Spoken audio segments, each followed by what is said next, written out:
Alhamdulillahi Rabbil Alamin.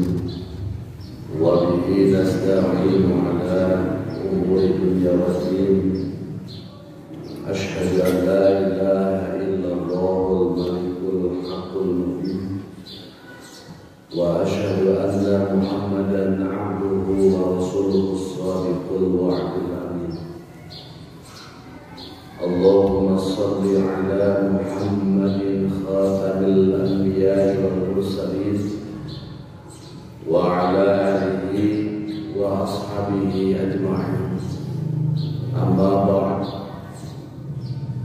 Fa ya ayyuhal hafidun ittaqullaha haqqa tuqatih wa la tamutunna illa wa antum muslimun. Wa qala Allah ta'ala fil Qur'anil Karim, a'udzu billahi minasy syaithanir rajim. Wa'lamu annama amwalukum wa auladukum fitnah wa anna Allaha 'indahu ajrun 'azim. Puji dan syukur kita panjatkan kepada Allah Subhanahu wa taala yang telah memberikan banyak nikmat kepada kita semua. Yang paling berharga adalah nikmat iman dan Islam, sehingga kita dapat melaksanakan salah satu perintah yang berupa ibadah Jumat. Semoga ibadah Jumat kita dan ibadah-ibadah yang lainnya diterima oleh Allah di sisinya. Amin. Salawat serta salam semoga tetap tercurah limpahkan kepada Nabi kita Muhammad sallallahu alaihi wasallam, kepada keluarganya, kepada para sahabatnya, kepada tabi'in dan tabi'ut tabi'innya, sampai kepada kita selaku umatnya yang senantiasa taat dan patuh terhadap ajaran yang di bawahnya. Hadirin ahli Jumat rahimakumullah, dalam surat Al-Anfal ayat 28 yang tadi dalam mukadimah saya bacakan, satu makna dengan surat At-Taghabun ayat 15 yang menyatakan bahwa harta dan anak itu adalah ujian. Diberi banyak harta dengan arti kata diberi kekayaan oleh Allah, itu bagian dari ujian dari Allah. Demikian juga diberi sedikit harta dengan kemiskinan, itu pun bagian dari ujian dari Allah Subhanahu wa ta'ala. Maka bagi orang yang beriman, kedua-duanya adalah tidak ada yang baik, tidak ada yang buruk. Kedua-duanya adalah baik. Baik bagaimana? Baik kalau yang diberi kekayaan, keleluasaan harta, dia bersyukur kepada Allah Subhanahu wa ta'ala. Orang yang diuji dengan kemiskinan, itu pun baik bagi orang yang beriman jika bersabar, tidak putus asa dari ujian kemiskinannya, itu pun baik baginya. Dengan cara apa bersyukur ketika kita diberi keleluasaan harta? Maka cara bersyukur dengan cara mengeluarkan sebagian rezeki yang diberikan oleh Allah Subhanahu wa ta'ala dengan infak, sedekah dan zakat. Tidak berlaku kufur dengan arti kata enggan mengeluarkan harta yang diberikan oleh Allah di jalan Allah Subhanahu wa Ta'ala. Maka sifat bakhil, sifat kikir, sifat pelit adalah bentuk kekufuran kepada Allah Subhanahu wa Ta'ala. Di dalam Al-Quran ada 3 kata yang sama tetapi mempunyai sedikit makna yang berbeda. Ada kata al-bakhil, ada kata asyuhu, ada kata ad-dhannu. Itu artinya pelit, itu artinya kikir. Tapi di mana letak perbedaannya?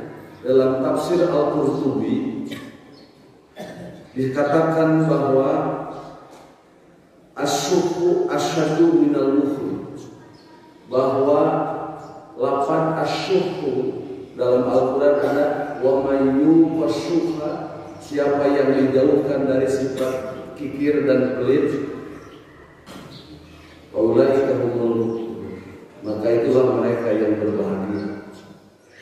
Jadi dalam tafsir Al-Qurtubi bahwa lafaz as-suhu itu lebih berat daripada kata al-bakhil.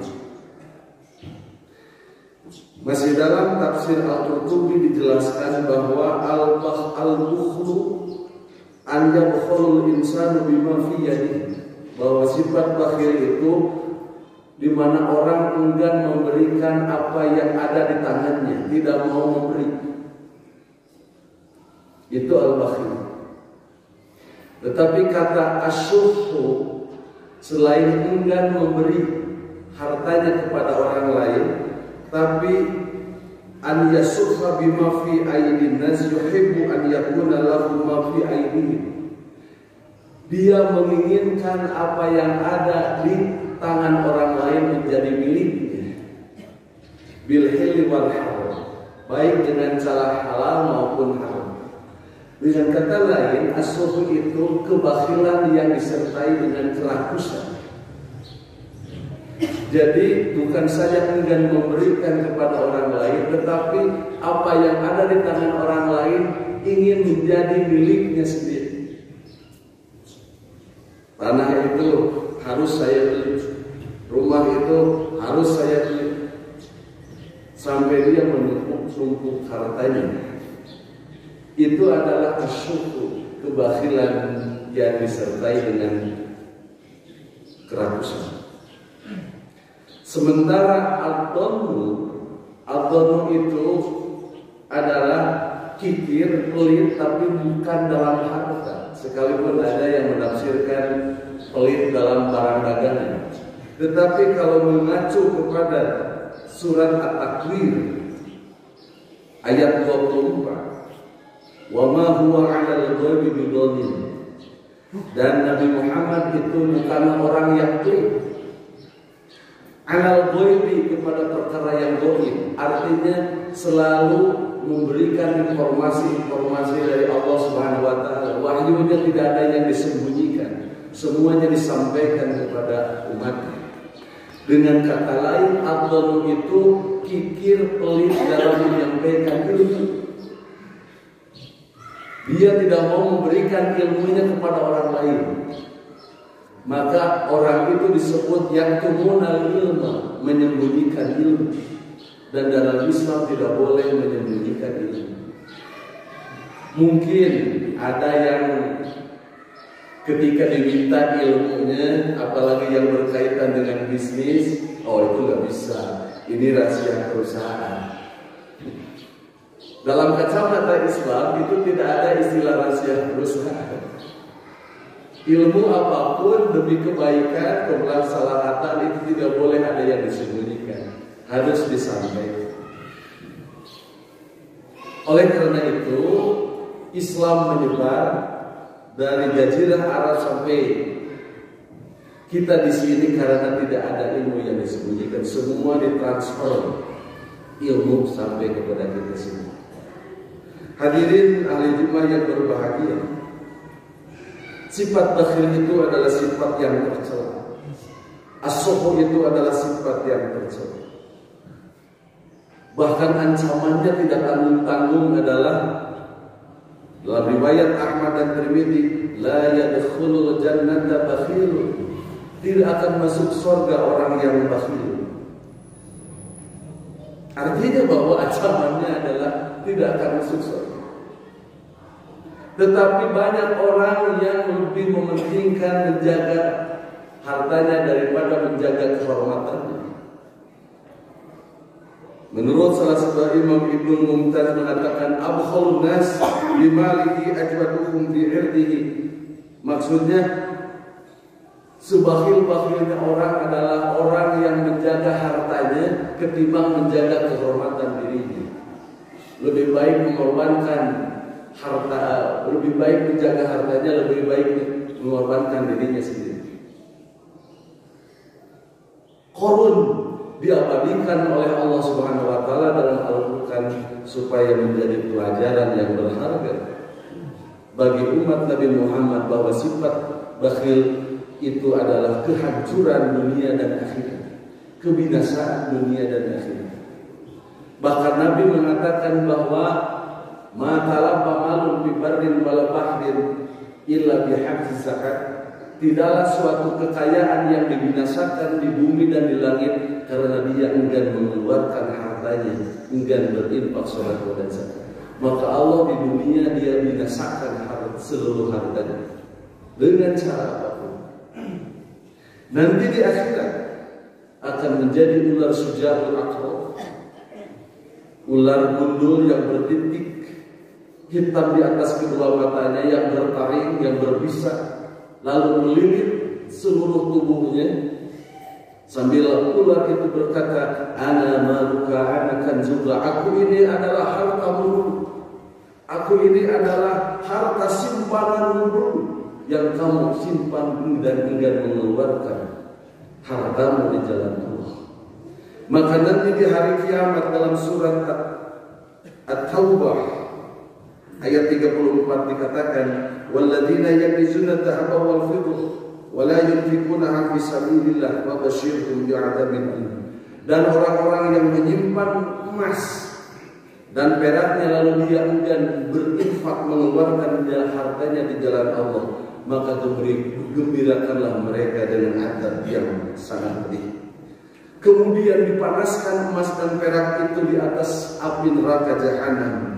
Fatubwa biha jibahuhum wa junubuhum wa dhuhuruhum, lalu diistrikakan, digosokkan emas dan perak yang dipanaskan dari api neraka itu ke keningnya, ke lambungnya, ke punggungnya, ke seluruh tubuhnya sampai hancur lebur. Itulah ancaman dari Allah Subhanahu wa taala bagi orang-orang yang bakhil, yang tidak tahu hakikat bahwa harta itu adalah titipan, harta itu semuanya dari Allah, dan di sanalah ada hak bagi orang lain yang berhak untuk menerimanya. Semoga ayat-ayat yang tadi disebutkan menjadi pelajaran yang berharga bagi kita semua. Amin ya rabbal alamin. Barakallahu fi walakum.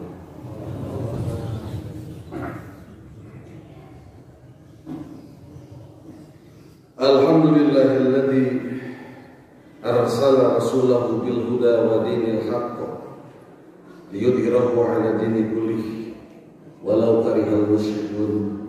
Asyhadu an la ilaha illallah wahdahu la syarika lah wa asyhadu anna Muhammadan 'abduhu wa rasuluhu alladzi la nabiyya ba'da.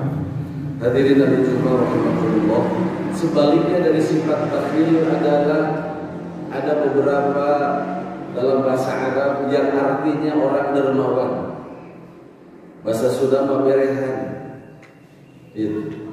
Ada yang disebut basitul yadain, dia meluaskan kedua tangannya. Ada juga disebut jawadun. Ada juga disebut sakhiyun atau samihun, yang artinya orang yang dermawan, yang selalu memberikan sebagian dari rezekinya yang dari Allah untuk kepentingan di jalan Allah.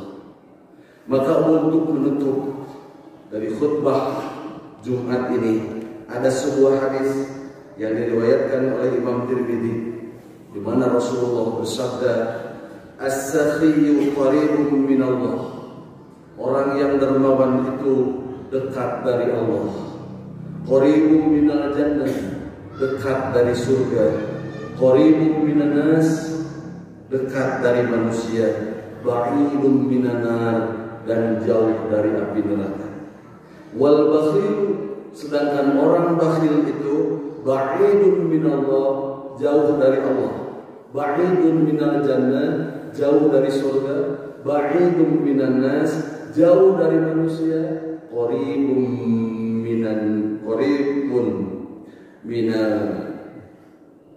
ba'idun minal jannah, dan jauh dari surga. Sekali lagi, al-bukhlu, orang bakhil itu ba'idun minallah, jauh dari Allah. Ba'idun minal jannah, jauh dari surga. Ba'idun minan nas, jauh dari manusia. Qaribun minan nar, dan dekat dari api neraka. Wala jahilun sakhiyun, orang bodoh tetapi dermawan, ahabbu ilallah, lebih dicintai oleh Allah, min alimin bakhilin, daripada orang pintar tetapi pelit dan kikir. Itulah barangkali yang disampaikan oleh Rasulnya dalam Quran dan hadis, supaya kita sebagai umatnya lebih tersadarkan bahwa apa yang kita miliki hari ini bukanlah milik kita. Apa yang kita miliki pada hari ini bukanlah hasil kita, tetapi semuanya adalah titipan dari Allah Subhanahu wa Ta'ala untuk saling berbagi dengan sesama manusia, untuk digunakan harta itu di jalan Allah yang diridhoi oleh Allah. Dan insya Allah dunia bagi orang mukmin adalah sebagai pengantar hidupnya untuk mempermudah dirinya menuju surga Allah. Tetapi orang kafir, dunia adalah untuk dunia, kepentingan hawa nafsu selalu diutamakan, tidak berpikir untuk kepentingan dan keselamatan akhirat. Semoga kita berada di golongan orang yang diridhoi oleh Allah Subhanahu wa Ta'ala. Amin ya rabbal alamin. Subhanakallahumma wa bihamdika, asyhadu an la ilaha illa anta, astaghfiruka wa atubu ilaik. Rabbana hab lana min azwajina wa dhurriyyatina qurrata a'yun waj'alna lil muttaqina imama. Rabbana atina fid dunya hasanah wa fil akhirati hasanah wa qina adzabannar. Aqulu qouli hadza wa astaghfirullah li wa lakum walhamdulillahi rabbil alamin. Wassalamualaikum warahmatullahi wabarakatuh.